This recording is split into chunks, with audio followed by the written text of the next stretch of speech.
All right, what is up, everyone? Here is a quick guide on how to add a free agent to your team on fantasy football on ESPN Fantasy. We're at our league home right now, and we're just going to head to My Team.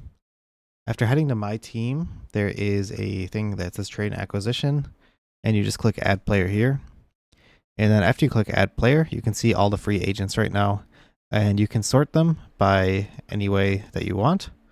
But to add them to your team, all you have to do is just click this plus right here, and that will add the person to your team. As you can see, Brian Thomas was just added to my team from the Jacksonville Jaguars.